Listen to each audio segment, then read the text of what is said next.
Alright guys, welcome back to another video, to another lesson here at Cantolounge. And thank you so much once again for tuning in, I really appreciate it. And so, before I get started, in our last lesson when I posted a video, someone commented that I tend to smack my lips a lot and that my presentation was a little bit off last time, so I will do my best to make sure that these two things are improved in this video. Alright, so let's get started. And today, since last time we're talking about the past tense, or like expressing the past in Cantonese, right? Remember that there's really no tense in Cantonese. They're just aspect markers, little words that you add before or after a verb to indicate tense. So I thought we might continue and wrap up this series on present, past, and future today. All right. Okay, so let's get started.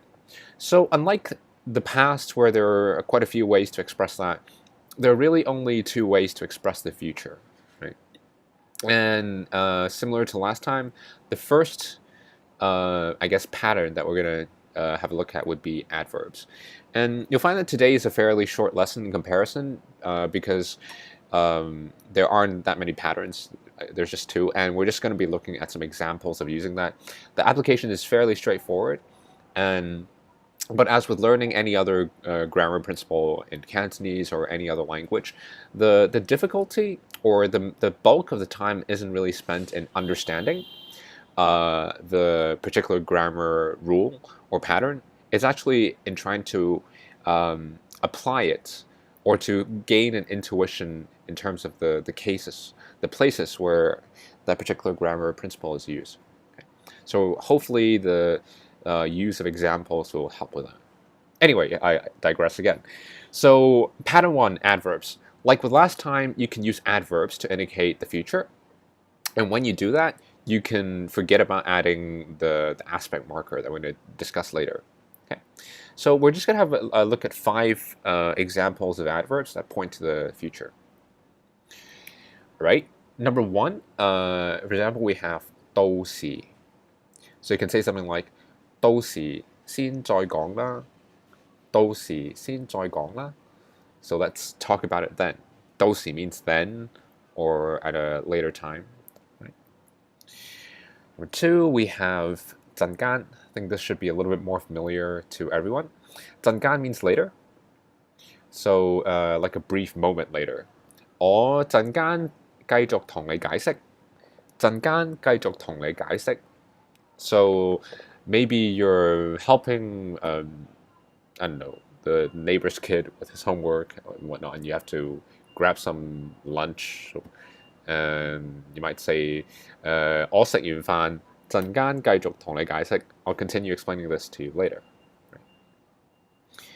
Right. Fairly straightforward, right? There's really nothing much to explain. Just, yeah.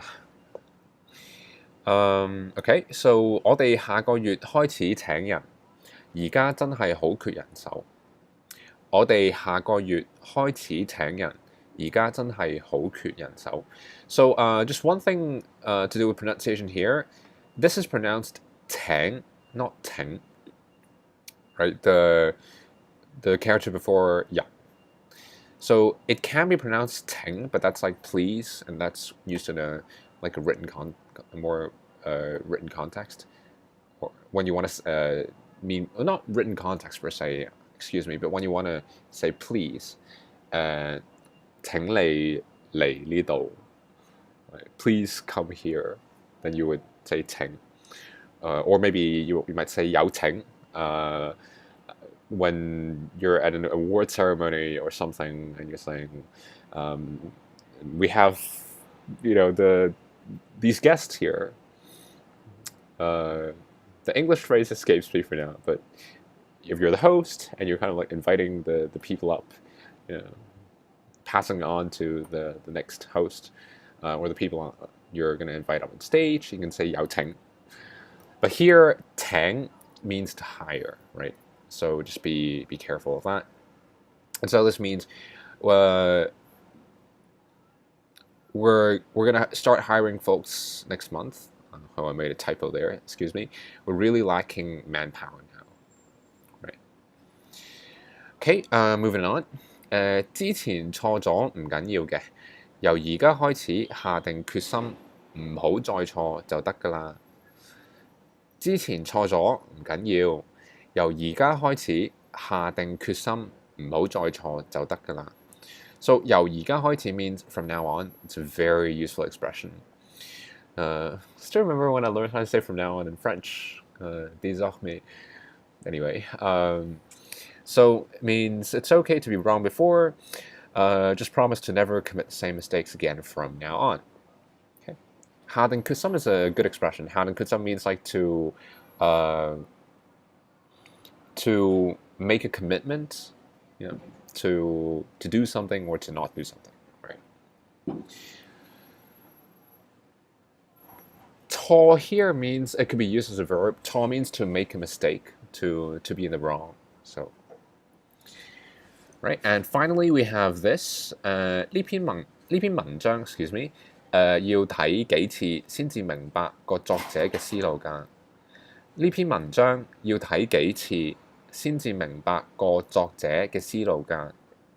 So 先至 means until or before, depending on how you translate it. So you have to read this article a few times before you understand the author's train of thought, or alternatively, you might translate it as it's not until you read this article a few times that you will understand the author's train of thought, right? And remember when you're talking about objects like this, when using this, and when indicating possession, you need to add that part classifier. So the classifier for 文章, which is an article, is 篇, and the classifier for an author is 個. Right? An author is 人, right? A person. So 一個人, 一個作者. An author, a person. Similar vein. All right, and that's it. So just a couple of examples showcasing adverbs to indicate the future in Cantonese. All right, moving on. So pattern number 2. Introducing the future aspect article 會. To be more precise, 會 is actually a modal, right? You can use it to express something more than the future tense, the future. You can use it to express might, could, but we're just going to stick with this for now. In particular, we're going to discuss 3 uses of 會. So just remember that they don't always translate to the future back to English, so do be aware of that. So unlike the past tense or past aspect markers, we add 會 before the verb instead of after. Okay, so use number 1, very simply to express the future. That's the most common usage.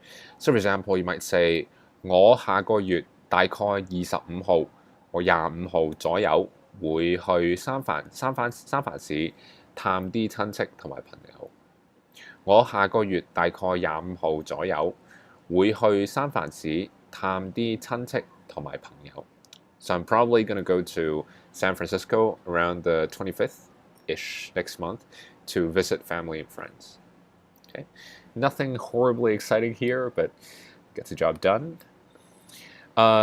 Usage number 2. And this is where you can, 會 is a little bit more versatile. You can use this to express the conditional.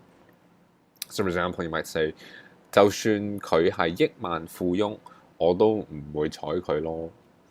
就算佢係億萬富翁，我都唔會睬佢咯。So it might be describing someone's really irritating or whatnot. So even if he were a multi-millionaire, I won't pay him any attention. One thing that I do want to point out here is億. You have to be careful here.億does not translate to a billion, right?億means 100 million, right? So and a billion is 十億. It's like a million in English is 100萬, 100 of 10,000, right? Not 一萬. 一萬 is 10,000, so you have to be careful in terms of the conversions in numbers. It takes a while to get used to, but you'll catch on very quickly, I believe. And so that's that. And number 3, you can use it also to express a habitual action, something that you do maybe every weekend or something. So for example, you might take your pet every Sunday, every weekend to have a shower. 我每個禮拜日都會去寵物店同貓貓沖涼。我每個禮拜日都會去寵物店同貓貓沖涼。So every Sunday I go to the pet shop to have my cat shower. So this is a case where you don't actually express it with the future tense in English. You just say I go, but you would actually add 會 in Cantonese. Usually it's used in conjunction with 都, so you hear 都會, right?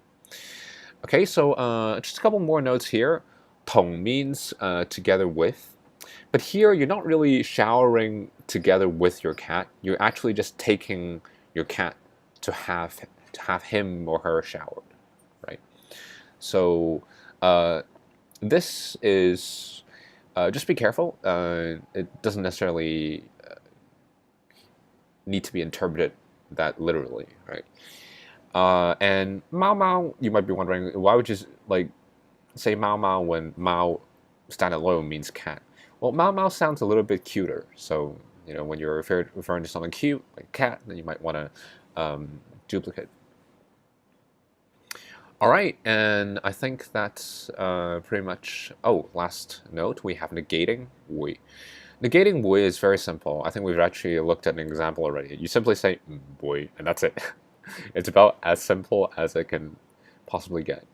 So, for example, you might say 你點講我都唔會應承你㗎啦. No matter what you say, I still won't make you that promise. Okay? 你點講我都唔會應承你㗎啦. All right, and that's about it for today. Please be sure to visit the corresponding blog post at cantolounge.com/Cantonese future tense with hyphens in between, where we're going to have more examples for you to reference, as well as a complete vocabulary list. Okay, so if you found that this video helpful, please give it a like. I would really appreciate that. And as usual, if you have any questions or comments, I invite you to leave them in the comments area below if you're on YouTube. All right, that's it from now today, and I look forward to hearing from you guys and catching you at another episode here at Cantolounge. All right, thank you, and have a great week, guys. Take care. Cheers.